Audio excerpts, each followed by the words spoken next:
साल 2020, शहर हैदराबाद। एक ऐसा शहर जो अपनी हाईटेक दुनिया और पुरानी तहजीब दोनों के लिए जाना जाता है। उस साल जब पूरी दुनिया एक महामारी की वजह से रुकी हुई थी, तब इसी शहर में दो युवा, हेमंत और श्रद्धा, अपनी एक नई जिंदगी के सपने देख रहे थे। दोनों आईटी प्रोफेशनल्स थे, है ना? एक ही जगह काम करते थे। हाँ बिल्कुल। और उनकी कहानी किसी भी आम शहरी जोड़े जैसी ही लगती थी। मिलना जुलना, प्यार होना और फिर हमेशा साथ रहने का फैसला।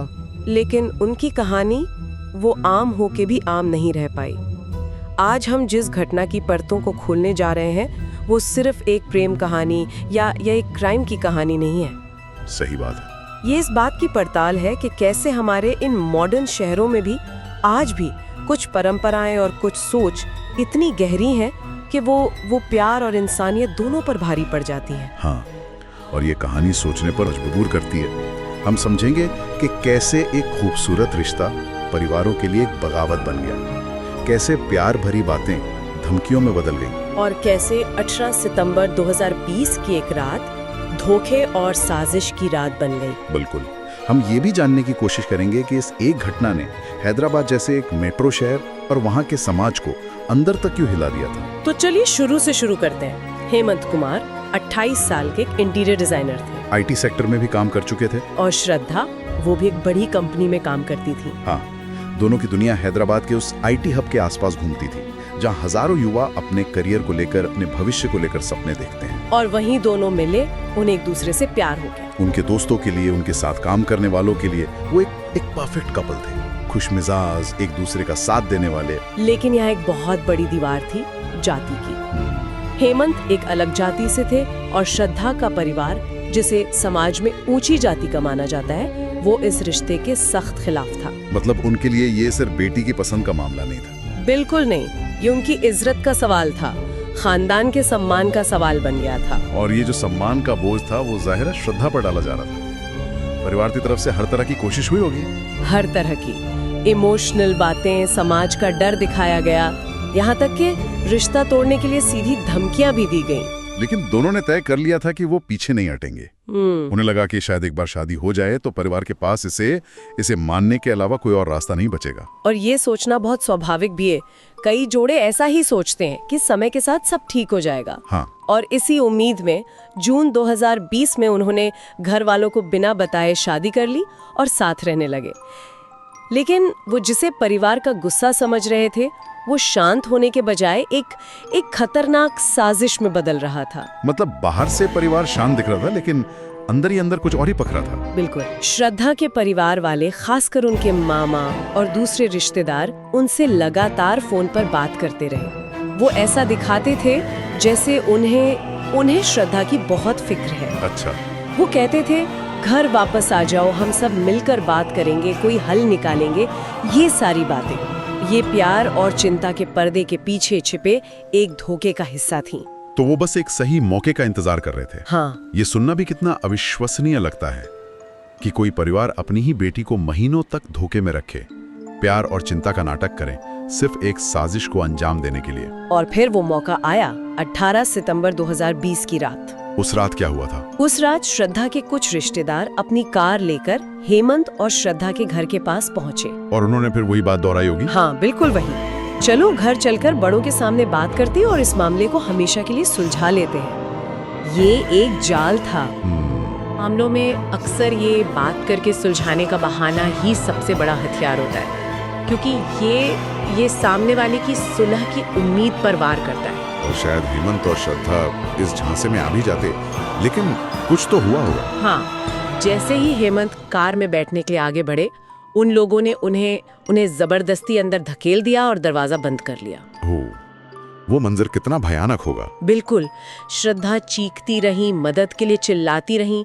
उन्होंने गाड़ी का दरवाजा पकड़कर उन्हें रोकने की कोशिश भी की, पर वो लोग तेजी से गाड़ी भगा कर ले गए। हाँ, जब तक आस पड़ोस के लोग कुछ समझ पाते, वो कार अंधेरी सड़कों में कहीं गायब हो चुकी थी। उस दहशत के पल में भी श्रद्धा ने जो किया वो बहुत अहम था। क्या किया उन्होंने? वो फौरन पुलिस के पास गई और उन्होंने वहां जाकर सिर्फ ये नहीं कहा कि मेरे पति को कुछ लोग उठा कर ले गए। अच्छा। उन्होंने साफ साफ कहा कि ये एक ऑनर कॉन्फ्लिक्ट का मामला है। यानी ये अपहरण सम्मान के नाम पर किया गया है और उनकी जान को खतरा है। ऑनर कॉन्फ्लिक्ट, ये शब्द इस्तेमाल करना उस वक्त बहुत जरूरी था। हाँ, क्योंकि ये एक आम अपहरण के केस से कैसे अलग है? बहुत अलग है। देखिए, जब पुलिस ऑनर कॉन्फ्लिक्ट या ऑनर किलिंग जैसे शब्द सुनती है तो वो समझ जाती है कि ये मामला सिर्फ फिरौती का या किसी पुरानी दुश्मनी का नहीं है। ओके। यहाँ खतरा किसी बाहरी गिरोह से नहीं बल्कि खुद परिवार से है। इसमें सुलह या समझौते की गुंजाइश लगभग खत्म हो जाती है। इसका मतलब ये था कि पुलिस को ये मानकर चलना था कि हेमंत की जान हर पल खतरे में है। एग्जैक्टली। और अपराधी किसी भी हद तक जा सकते हैं। श्रद्धा के उन शब्दों ने केस की गंभीरता को पहले ही मिनट में तय कर दिया था। समझ गया। तो पुलिस ने भी इसे गंभीरता से लिया और तुरंत हरकत में आ गई। हेमंत के मोबाइल सिग्नल को ट्रेस किया जाने लगा। शहर से बाहर जाने वाले हर रास्ते पर नाकाबंदी कर दी गई। कई टीमें बना दी गई। वो कुछ घंटे बहुत तनाव भरे रहे होंगे। बहुत ज्यादा। श्रद्धा को लगातार धमकियां भी मिल रही थी और जिन लोगों ने हेमंत को उठाया था उनके फोन एक एक करके बंद होते जा रहे थे। ये वो अनिश्चितता के पल होते हैं जहां हर एक सेकंड कीमती होता है।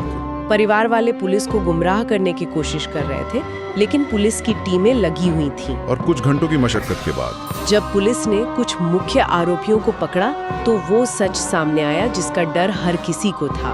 उन्होंने पूछताछ में कबूल कर लिया। हाँ, मान लिया कि अपहरण के कुछ ही घंटों के अंदर उन्होंने हेमंत की हत्या कर दी थी। ये सुनकर तो हर कोई सन्न रह गया होगा। उन्होंने हेमंत को शहर से बहुत दूर संगारेड्डी जिले के एक सुनसान इलाके में ले जाकर गला घोटकर मार डाला था। और जांच में जो बातें सामने आई वो तो और भी ज्यादा चौंकाने वाली थी। जैसे कि ये कोई गुस्से में अचानक उठाया गया कदम नहीं था। ये पूरी तरह से प्लान किया गया था। अच्छा, मतलब प्री प्लान था सब कुछ। हाँ, इस काम के लिए कई गाड़ियों का इस्तेमाल हुआ था। अलग अलग जगहों से रिश्तेदारों को बुलाया गया था। एक गाड़ी हेमंत को ले जाने के लिए, दूसरी गाड़ी आगे रास्ता देखने के लिए। सब कुछ पहले से तय था। ये तो किसी फिल्म की स्क्रिप्ट जैसा लग रहा है। एक इंसान को खत्म करने के लिए पूरा का पूरा परिवार एक साथ मिलकर साजिश रच रहा था। पर क्यों? मकसद क्या था? मकसद वही एक शब्द, इज्जत। उनकी नजर में बेटी ने दूसरी जाति में शादी करके परिवार की नाक कटवा दी थी और हेमंत को रास्ते से हटाकर वो उस इज्जत को वापस पाना चाहते थे। कितनी खोखली और खतरनाक सोच है ये कि किसी की जान लेकर कोई अपना सम्मान वापस पाने का दावा करे। सच में, असल में ये सम्मान की लड़ाई थी ही नहीं। ये अहंकार की, जिद की और अपनी बेटी की जिंदगी को कंट्रोल करने की लड़ाई थी। बिल्कुल। जब आरोपियों के निशानदेही पर पुलिस को हेमंत का शव मिला और ये खबर मीडिया में आई तो जैसे एक भूचाल आ गया। मुझे याद है, हैदराबाद से लेकर दिल्ली तक हर न्यूज चैनल पर बस यही खबर चल रही थी। सोशल मीडिया पर लोगों का गुस्सा फूट पड़ा। हैशटैग चलने लगे। लोग एक ही सवाल पूछ रहे थे कि 21वीं सदी के भारत में हैदराबाद जैसे आईटी सिटी में ऐसा कैसे हो सकता है। और यही सवाल इस केस का सबसे अहम पहलू है। जी। इस घटना ने लोगों को इसलिए झकझोर दिया क्योंकि ये किसी दूर दराज के गांव की कहानी नहीं थी। सही बात है। ये एक पढ़े लिखे अच्छे खासे शहरी परिवार की कहानी थी। वो परिवार जो बाहर से बहुत मॉडर्न दिखते हैं, जिनके बच्चे अच्छी नौकरियां करते हैं, लेकिन अंदर से उनकी सोच जाति और झूठी शान की बेड़ियों में जकड़ी भी है। हाँ, ये घटना इस भ्रम को तोड़ती है कि सिर्फ शिक्षा या पैसा कमाने से ऐसी पिछड़ी मानसिकता खत्म हो जाती है। हाँ, और शायद एक और बात थी जिसने लोगों को बहुत परेशान किया। वो थी इस साजिश में शामिल लोग। कौन लोग थे? वो कोई भाड़े के गुंडे नहीं थे। वो श्रद्धा के सगे मामा, भाई और दूसरे करीबी रिश्तेदार थे। जिन लोगों पर एक लड़की सबसे ज्यादा भरोसा करती है, वही उसकी दुनिया उजाड़ने की वजह बन गए। बिल्कुल। ये दिखाता है कि कुछ परिवारों में ये जाति और सम्मान का जहर खून के रिश्तों से भी ज्यादा गाढ़ा हो जाता है। ये मामला पारिवारिक चिंता की आड़ में किए गए एक ठंडे और सोचे समझे धोखे का प्रतीक बन गया। और जरा श्रद्धा के बारे में सोचिए। हाँ। इस घटना के बाद वो इस केस की सबसे मुख्य गवाह बनी।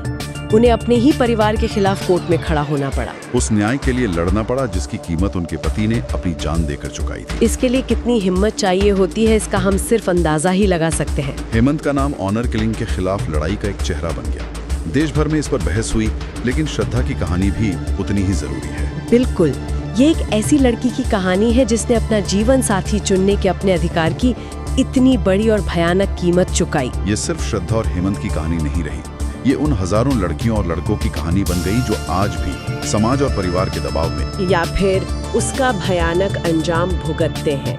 ये केस ये भी दिखाता है कि प्यार, डर, कंट्रोल और गर्व जैसी भावनाएं जब एक परिवार के अंदर टकराती हैं तो उसके नतीजे कितने विनाशकारी हो सकते हैं। दुनिया की सबसे खतरनाक लड़ाइयाँ अक्सर बंद दरवाजों के पीछे ही लड़ी जाती हैं। तो एक प्रेम कहानी जिसे एक खुशहाल शादीशुदा जिंदगी में बदलना था, वो हमारे समाज के लिए जाति, अहंकार और झूठे सम्मान के खतरों के बारे में एक दर्दनाक चेतावनी बनकर रह गई। ये सिर्फ एक इंसान की हत्या नहीं थी, नहीं, ये उस भरोसे का कत्ल था जो एक बेटी अपने परिवार पर करती है।